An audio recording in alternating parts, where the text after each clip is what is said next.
Hello everyone and welcome to another I Pick My Butt video. Today we're playing Archero and we're going to be showing you how to beat Chapter 2 Hero Mode.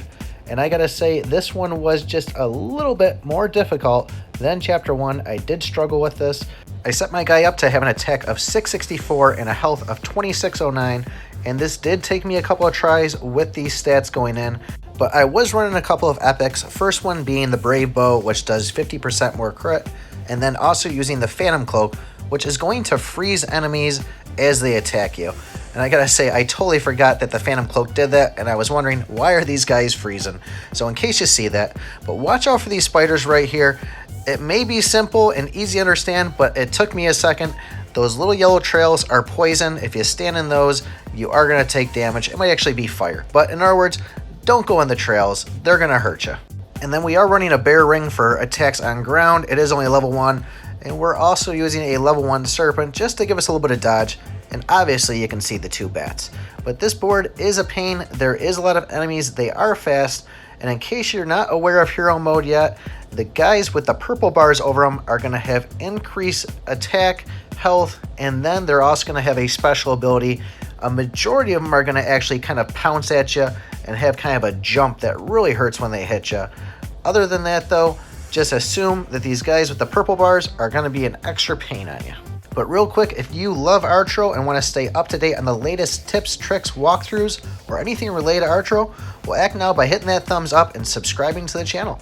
I will say I got very lucky on the start of this with getting front arrow and multi-shot. You just saw a headshot there. That really helped me out on this, especially with some of the bosses. Just having that quick fire, the double hits, it really helped out. But even these guys too, if I could get Ricochet in this, that would have been awesome. Later, we did get Bouncy Wall and Piercing Shot, so all those things help. Normally I run a Tornado, so I don't really need a lot of these things, but when you don't have it and you're using a bow, man does it feel good when you get those power-ups. So you see these Tornado guys on here, and we're about to go into the first boss, which is also a Tornado guy. One of the big things people do in this game is it's a lot of quick steps to the left and to the right, and that doesn't work great on the Tornado guy. Actually, it's very simple. Just up and down is all you really gotta do. You might need to move left and right a little bit. I did play this kind of sloppy, but look how much easier it is just to kind of dodge these things just by going up and down. It's really not too bad once you do that, but if you're going left or right, look how much they sweep across the map. Those things will hit you and just drop you pretty quick. So really for this guy, up and down, you keep that in mind. You know, obviously watch them, but that was pretty simple in my mind. I'll take it every single time if I play him like that. So I'm not going to murder your ears with 20 minutes of hearing my voice. We'll kind of just pop in as we go through. But I do want to show you this next one here where we get into the snakes. They're going to lunge at you quite a bit. So what I try to do is get a couple of shots in and then move right around and out of the way. Now with these hero mode ones, they are going to jump a little bit further. So what you're used to for dodging out of the way, you got to go a little more. Keep that in mind.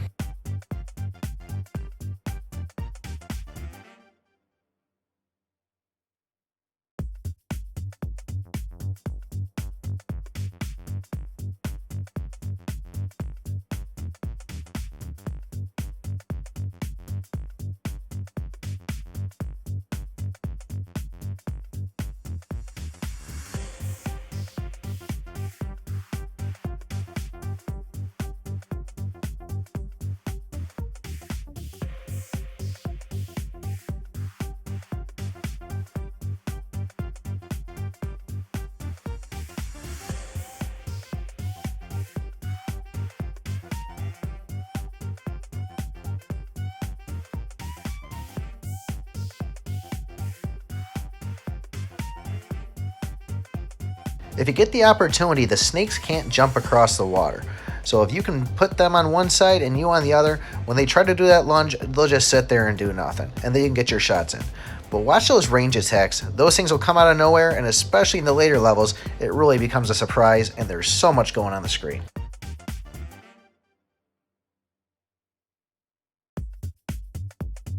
Attack up is definitely something you want to invest in, because as you get further in levels, the enemies get harder. But also watch out for these purple crocodiles, because their flame length is about twice as long as the regular guys. And man, they can hit you from across the screen. You don't even know that they're there and you're getting fireballed.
Here we are at the next boss, the spider, and when he stops, he's going to shoot balls in 8 different directions. Now, when he does get killed this first time, he'll split into 2. Those will shoot in 8 different directions, and then after that, anything else, the spiders will shoot 4 different directions. Now, the big thing to use on this is if you have piercing effect, that's a huge help. The tornado is great across this guy, but if you can combine those with double front arrow and multi-shot, these guys will be down in a second. Once again though, watch out for the streak. That is some fiery poison type stuff. Wish I had a name for it. Actually, leave it in the comments below. What do you think that should be called, that kind of fire trail thing? I want to know so I can at least use it in the other videos. But that's it guys right there. He's pretty much not bad, but piercing effect, tornado, combine that with front arrow and multi-shot if you can.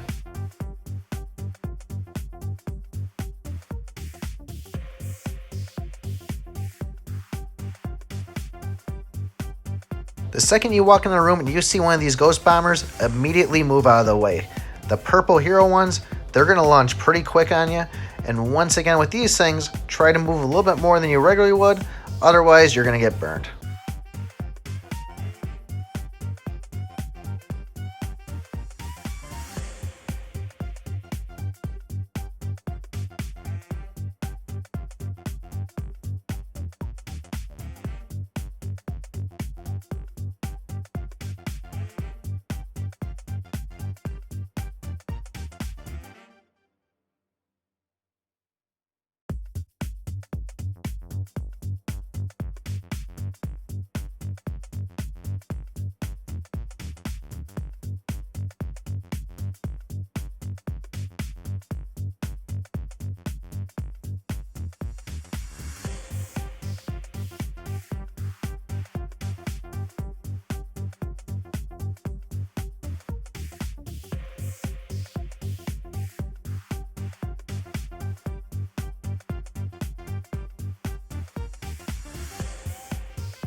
Going into boss number 3, and you may have seen this snake before, and you might have nerfed him by sitting on top of him. This is definitely one that you don't want to try to stand on top of because he does do collision damage. It took me a second to realize it beforehand, but this is one you want to constantly keep on moving, keep some distance from him, and also with those fireballs, I think they're spread out a little bit more. At least I got hit by him a little more, but I did struggle on this guy. You see the health getting kind of low, but you see the mob of the balls, You're going to see the balls going in 6 different directions, and then the fireballs. The fireballs are a good point to move. Now you see here we have 31 health. This is the latest version that just came out today. Check this out. We're about to get hit here in a second. The game is going to glitch, and we're still alive. So that's something that Jeremy NG pointed out to me, that he's seen it quite a bit. I just saw it there. I should have been dead, but the game still has a little bit of that glitch where you get hit at low health and you don't lose any. I think I actually gained about 8 hit points on that one there.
All right, we're going into boss number 4, and these first 4 bosses are going to be random on which ones you get.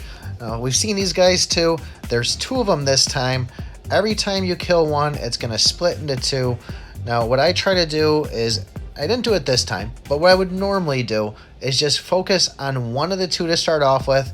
As I split him into 2, I'm going to go and focus on one of those little ones, kill that little one, wait for that to split into 2, and just keep on narrowing myself down. It does mean running around the screen quite a bit, but I figured front arrow, double arrow, multi-shot, whatever you want to call it, there's a lot going on the screen. I figured I could just sit back and start chopping, and that was kind of a stupid idea because I took some hits here. But really the best way to do this is just follow them around, and that way you can usually only keep maybe about 4 or 5 of these guys on the screen. It's a lot easier to navigate, and then you don't have to worry about these mobs all over the place. But still, you saw it there. It was towards the end. We had plenty of power-ups for arrows, and it really wasn't even that bad.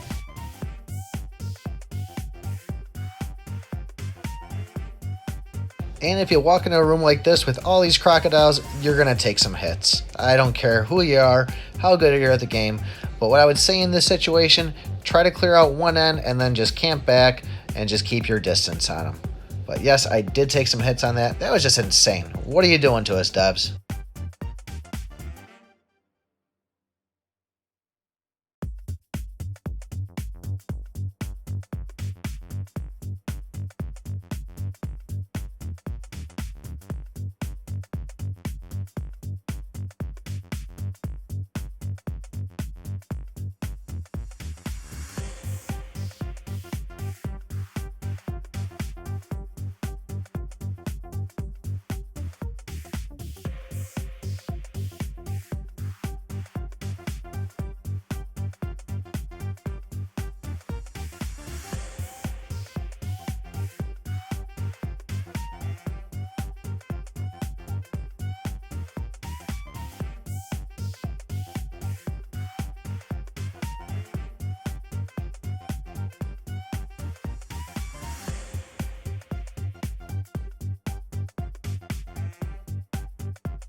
Now here we are going in the final boss. I call him the cactus guy.